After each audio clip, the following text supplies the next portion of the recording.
قربانی دیا کریں، یہ ہدیہ تشکر ہے اس کی بارگاہ میں۔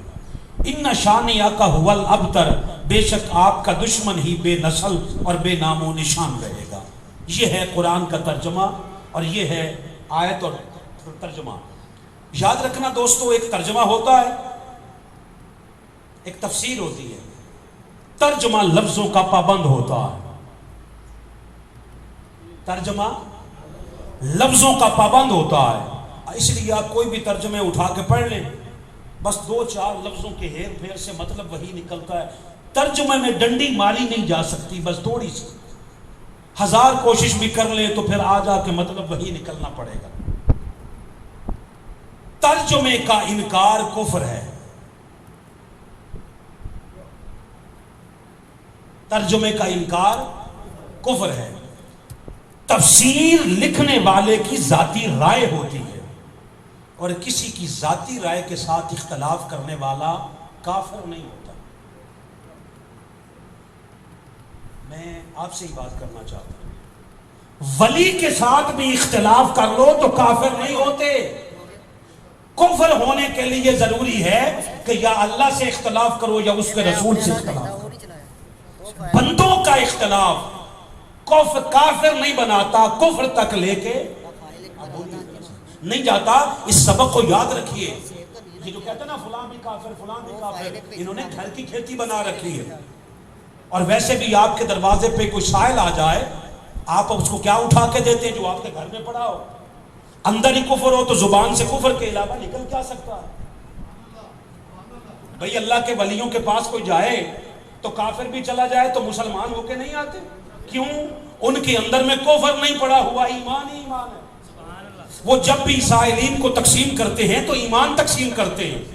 اور ملا کے دروازے پہ جانے والا، ہائے ہائے کیا سماعت ہے یار آپ کی، ملا کے در پہ جانے والا شاذ و نادر، پیچھے کوئی کلندر کا ہاتھ ہو تو ایمان سلامت رہتا ہے۔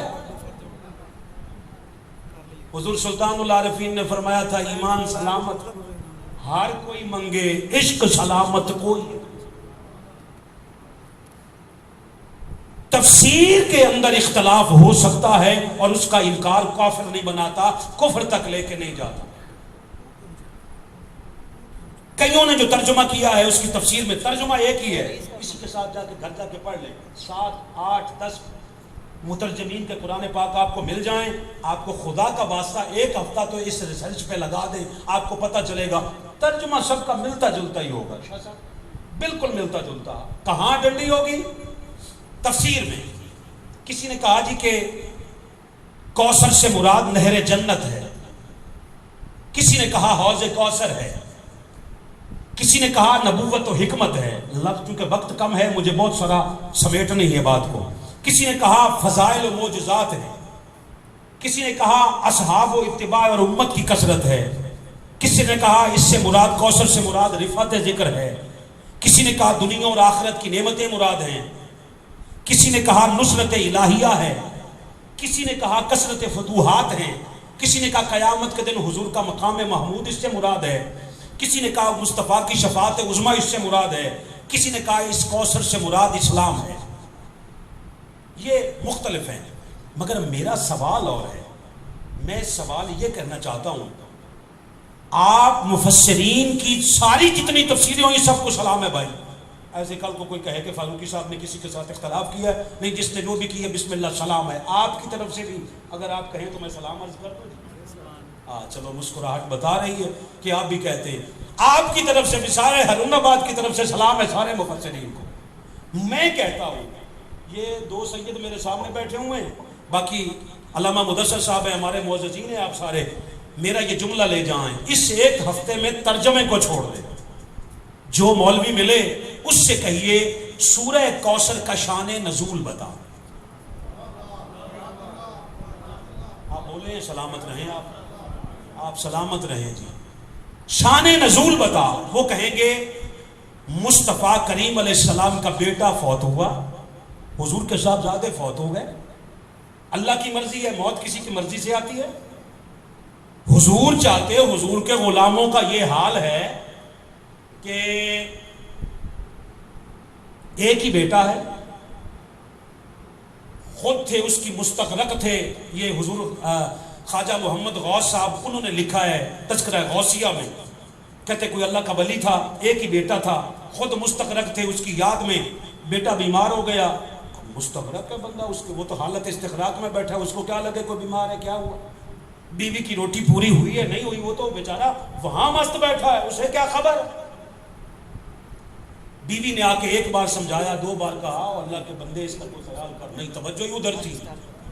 وقت آ گیا کہ ملک الموت آ گیا. ملک الموت نے جان قبض کر لی، ادھر لے کے اڑنے لگا، ادھر وہاں سے توجہ ہٹی. بیٹا تڑپانا تو اس صبر کو دیکھ کر وہ جو حالت استغراق کا مقام تھا وہاں سے ہٹ گئے. ملک الموت کو کہنے لگے، او ملک الموت، اللہ نے اس بچے کی موت کا وقت مؤخر کر دیا ہے، اب اس کو تب تک موت نہیں آتی جب تک مصطفیٰ کا غلام نہ کہے. مصطفیٰ کے غلاموں کا یہ عالم ہو تو مصطفیٰ کے اپنی طاقت کا یا قوت کا کوئی کیا اندازہ کر سکتا ہے. مگر بات سمجھنا، انہوں نے روک لیا، یہ ان کا صبر تھا. مصطفیٰ اس کی رضا پہ راضی رہے، یہ مصطفیٰ کا صبر ہے.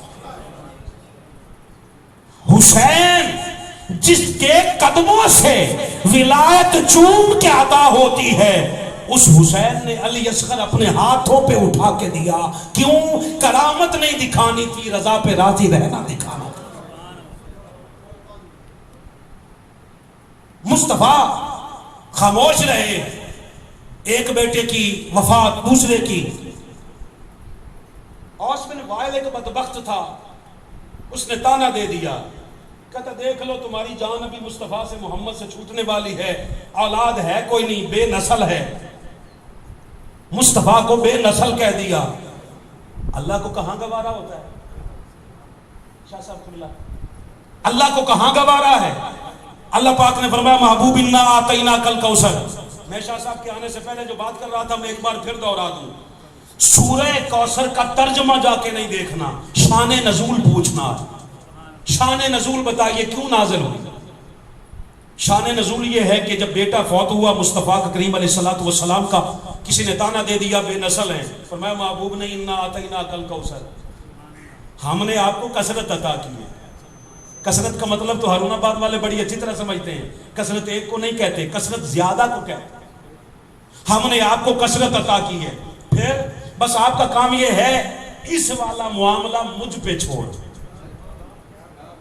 آپ سے بات کرنا چاہتا ہوں یار، اس والا معاملہ مجھ پہ چھوڑ. محبوب تیرا ایک کام ہے، فصل لے ربک وانحر، بس تو قربانی کرتا رہے، نماز پڑھتا رہے. رہ گیا مسئلہ اس کا تو میں اپنا فیصلہ بتاؤں؟ جی مالک بتا. ان شانیک هو الابتر، مصطفیٰ کو بے نسلی کا تانا دینے والا محبوب میں وعدہ کرتا ہوں بے نسل تو یہ رہے گا. ہائے ہائے ہائے، بے نسل یہ رہے گا.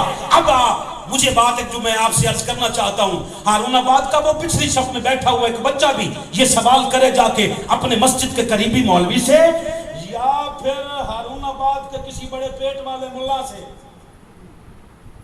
جن کو اپنے علم پہ بڑا ناز ہے، اس سے پوچھئے ترجمہ نہ بتا، شان نزول بتا.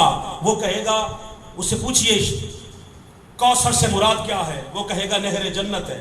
آپ اسے بتائیے، میں کسی بندے کو کہوں، بندے کو تانا ملے فاروقی صاحب آپ کا بیٹا بڑا جاہل ہے، تانا ملے جہالت کا، اور میں کہوں ابھی پچھلے مہینے تو میں نے اس کو مرسڈیز گاڑی لے کے دی ہے، جتنے مسکرائے ہیں سلامت رہے یار، یہ میری معراج ہے کہ آپ میری بات سمجھ گئے. تانا ملا ہے جہالت کا. میں 1000 مرسڈیز اپنے بچے کو لے کے دے دوں تو وہ تانا ختم ہو جائے گا؟ آپ کا سر ہل جائے تو میں کم از کم اپنی جگہ پہ بیٹھا ہوا ہل جاؤں گا. نہیں ہو سکتا. جب 1000 مرسڈیز جہالت کے تانے کو ختم نہیں کر سکتی تو بے نسلی کے تانے کو نہر جنت یا حوض کوثر کا سلامت رہیں یار، آپ خوش رہیں یار.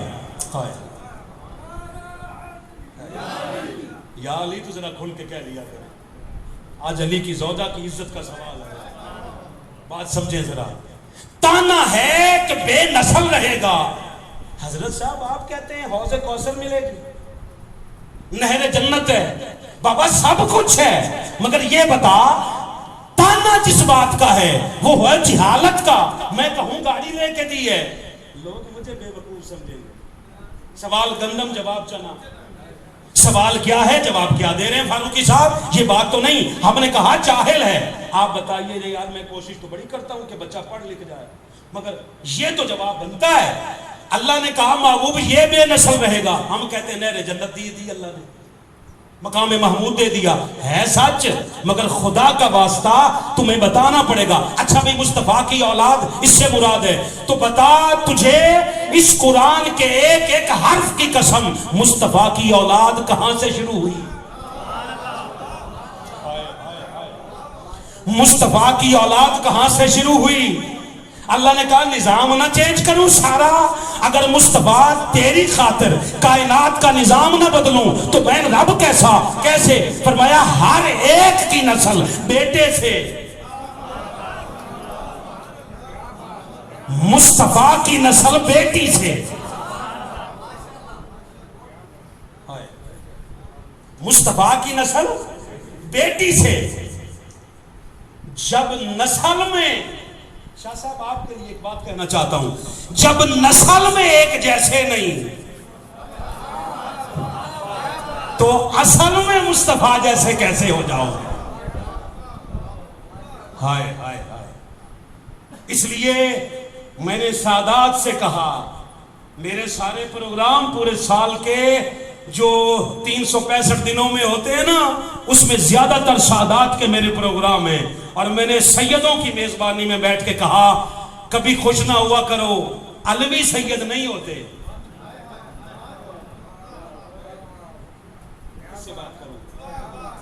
مولا کائنات کی اولاد ہونا سید نہیں بنتا. سید ہونے کے لیے ضروری ہے کہ فاطمہ کی اولاد ہو. مولا کائنات کی اور اولاد بھی تھی مگر سید نہیں ہے. عوام برادری کہتی ہے ہم بھی ہیں جی, فلاں کہتے ہیں ہم بھی ہیں, ذرا پاکستان میں 2-4 چکر لگاؤ پتہ لگے گا کون کون کیا کیا ڈگڈگی بجا رہا ہے. فرمایا نہیں, تم اولاد علی ہو, سید نہیں.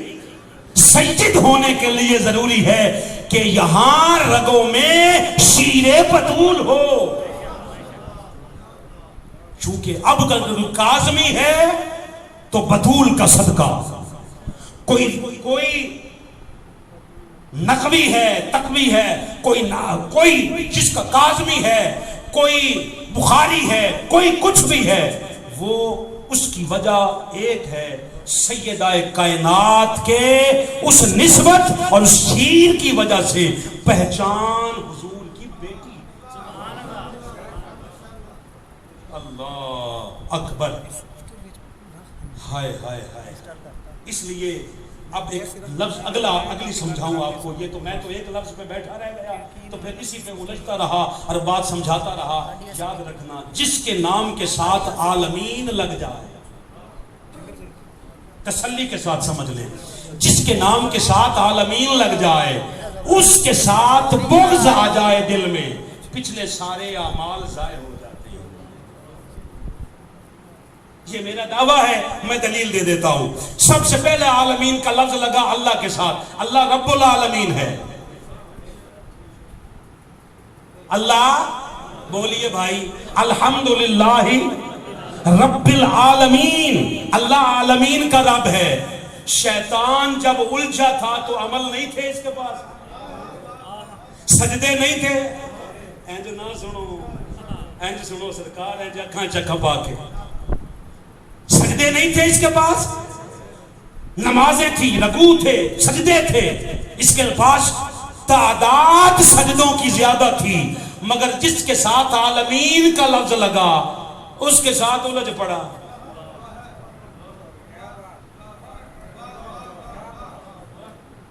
اس کے ساتھ الجھا تو اعمال ضائع. پہلا ثبوت مبشر بھائی پیاسا.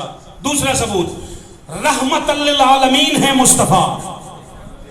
ابو جہل نے زندگی میں کوئی خیرات نہیں کی تھی پہلے، کوئی اچھا کام نہیں کیا تھا. مکے کے حاجیوں کو پانی کون پلاتا تھا؟ یہ سارے مکے کے حاجیوں کے خدمت گزار ہوتے تھے، مگر عالمین جس کے ساتھ لگا اس کا بغض آتے ہی پچھلے اعمال ضائع. سیدۃ النساء العالمین، چپ کر گئے ہو یار. یہ نساء عالمین کی سیدہ ہے، اس کے ساتھ بغض آ جائے. تم ایک مولوی بچاتے پھرتے ہو، بغض آ جائے سیدہ کا، ایک ملا کیا 1000 قومیں بھی آ جائیں، ایک لمحے کے بغض کی وجہ سے پچھلا تو صفایا ہو گیا. اگلی بات کر، کیا کرنا چاہیے؟ دنیا میں جتنے جوتے اور لانتے پڑ رہی ہیں، ابھی بھی اندازہ نہیں ہوا مصطفیٰ کی ناراضگی کا.